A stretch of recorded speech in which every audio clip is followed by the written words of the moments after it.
يا صبايا، يلا النهاردة نعمل الكينج تشيكن مع بعض.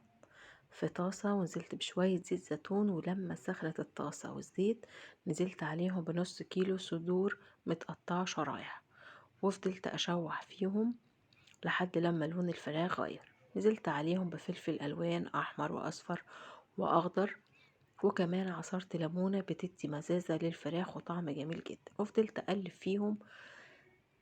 ونزلت عليهم بأربع فصوص توم متقطع شرايح، وكملت تقليب وملح وفلفل وكمان مكعب مرق، وقلبنا الكلام ده كويس جدا.